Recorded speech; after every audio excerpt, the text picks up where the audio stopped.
नमस्कार दोस्तों, कैसे हैं आप सब। दोस्तों, आम तौर पर प्रोडक्ट्स और सर्विसेज की सप्लाई करने वाले को जीएसटी पे करना पड़ता है, लेकिन कुछ मामलों में जैसे आयात और दूसरी आपूर्ति में जीएसटी देने की जिम्मेदारी माल लेने वाले की होती है।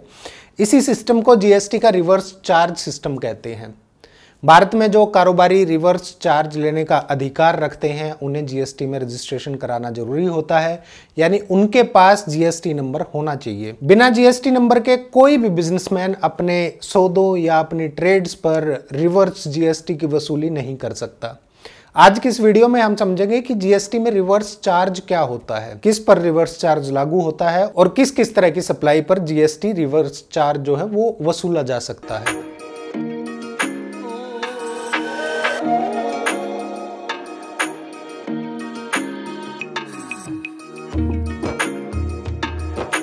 सबसे पहले जान लेते हैं कि जीएसटी में रिवर्स चार्ज क्या होता है। जीएसटी सिस्टम में जनरली टैक्स वसूलने की जिम्मेदारी बिक्री करने वाले की या सेलर की होती है, लेकिन कुछ स्पेशल ट्रेड्स में टैक्स वसूलने की जिम्मेदारी खरीदार यानी परचेजर को दी गई है। जिन मामलों में यह उल्टा सिस्टम लागू होता है वो सभी जीएसटी के रिवर्स चार्ज सिस्टम के अंडर में आते हैं। ऐसा स्पेशली तब होता है जब माल बेचने वाले व्यक्ति जीएसटी में रजिस्टर्ड ना हो, लेकिन माल खरीदने वाला व्यक्ति जीएसटी में रजिस्टर्ड हो। ऐसे मामलों में रिवर्स जीएसटी चार्ज का सिस्टम कंपलसरी होता है, यानी जरूरी होता है लागू होना। जीएसटी रिवर्स चार्ज एक ऐसा टैक्स सिस्टम होता है जिसमें गुड्स और सर्विस की खरीद पर टैक्स वसूलने की जिम्मेदारी खरीदार को ही पूरी करनी पड़ती है, और इस सिस्टम में जो टैक्स वसूला जाता है उसे रिवर्स चार्ज या रिवर्स जीएसटी कहा जाता है। और इस पूरे सिस्टम को रिवर्स चार्ज मैकेनिज्म के नाम से भी जाना जाता है।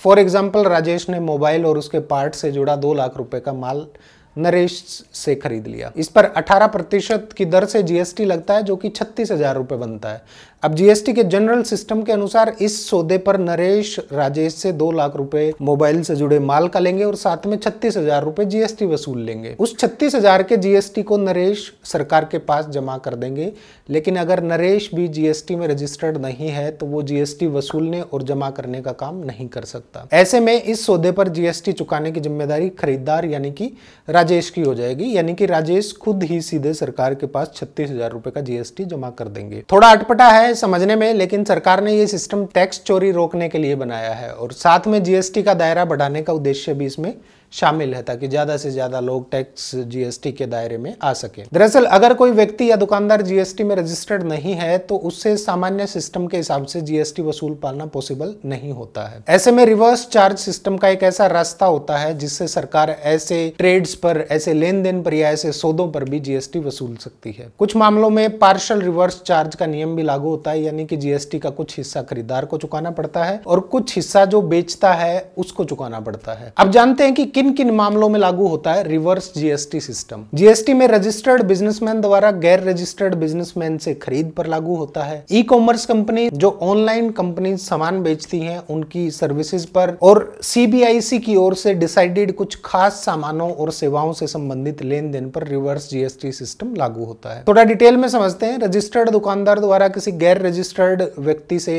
माल खरीद पर कैसे वसूली होती है। अगर जीएसटी में रजिस्टर्ड कोई कारोबार किसी गैर रजिस्टर्ड दुकानदार या व्यक्ति से सामान खरीदता है तो फिर खरीदार को ही रिवर्स जीएसटी वसूलने का काम करना होता है और सरकार के पास जाकर जमा कराना होगा। एक दिन में 5,000 रुपए से अधिक के सौदों पर यह नियम लागू होता है। ऐसे मामलों में सरकार को विक्रेता से कोई लेना देना नहीं होगा, क्योंकि वो व्यक्ति तो सरकार के टैक्स सिस्टम से जुड़ा ही नहीं है। इसके बाद आता है ई कॉमर्स कंपनीज की ओर से दी जा रही सर्विसेज पर वसूली कैसे होती है। ई कॉमर्स कंपनीज की ओर से दी जाने वाली सर्विसेज पर भी रिवर्स चार्ज का नियम लागू होता है। इस रिवर्स जीएसटी का भुगतान खुद ई कॉमर्स कंपनीज की ओर से सरकार को किया जाएगा। इसके पहले सौदा करते वक्त ही वो सौदे की कीमत के साथ जीएसटी भी जोड़कर ग्राहक से वसूल लेती है। For example, urban clap service provider है, एक ई कॉमर्स कंपनी है। ये लोगों को अलग अलग सर्विसेज प्रोवाइड करती है, तो अर्बन क्लैप की जिम्मेदारी होगी कि वो अपनी सभी सर्विसेज पर सरकार को जीएसटी पे करे। इसके अलावा सीबीईसी की ओर से डिसाइडेड कुछ विशेष वस्तुओं पर और सर्विसेज के सौदों पर भी लगता है रिवर्स जीएसटी। जैसे बिना छिले काजू की आपूर्ति पर, किसान की ओर से रजिस्टर्ड कारोबारी को की गई आपूर्ति किए जाने पर,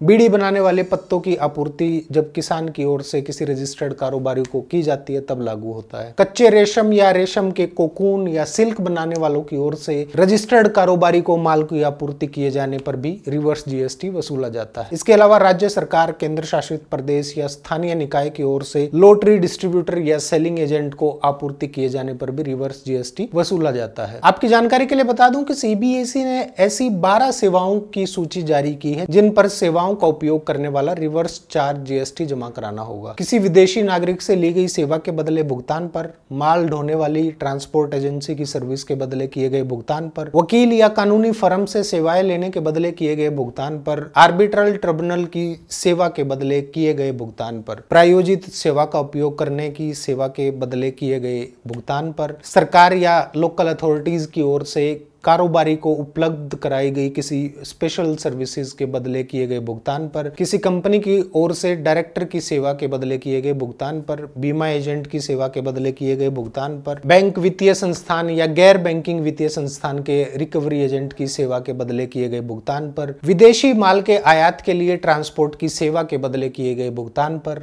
कॉपीराइट जैसे गीत, संगीत, फोटो, चित्र वगैरह के खरीदने पर या उनके प्रयोग करने की अनुमति देने के बदले किए गए भुगतान पर, बिजनेस एग्रीगेटर्स जैसे ओला, उबर की ओर से दी जाने वाली रेडियो टैक्सीज की सर्विसेज के बदले किए गए भुगतान पर भी जीएसटी का रिवर्स चार्ज सिस्टम लागू होता है। एक बात ध्यान रखिए कि बिजनेस एग्रीगेटर्स ऐसी कंपनी को कहा जाता है जो सिर्फ अपने नाम और तकनीकी सिस्टम के आधार पर चलती हैं। संसाधन किसी और का होता है, उनका उपयोग करने वाला कोई दूसरा होता है। बिजनेस एग्रीगेटर इन दोनों पार्टीज के बीच अपने ब्रांड और तकनीक के आधार पर पुल का काम करता है और उसमें अपना हिस्सा भी वसूलता है। जैसे कि ओला टैक्सी किसी और की होती है, टैक्सी की सेवा लेने वाला कोई और होता है। ओला सिर्फ अपने सिस्टम से उसे मैनेज करती है और अपना नाम देती है बस। जीएसटी के नए नियमों के मुताबिक अगर अनरजिस्टर्ड व्यक्ति से सामान और सेवाओं की खरीदारी 5,000 रुपए प्रतिदिन से अधिक नहीं है तो फिर ऐसे कारोबारी को रिवर्स जीएसटी चुकता करने की जरूरत नहीं होती। तो ये था दोस्तों जीएसटी में रिवर्स चार्ज का पूरा सिस्टम। उम्मीद है वीडियो आप लोगों को पसंद आई होगी। कोई सुझाव या क्वेरी है तो नीचे कमेंट करके बताइएगा। वीडियो को लाइक करके शेयर जरूर कर दीजिएगा। नमस्कार।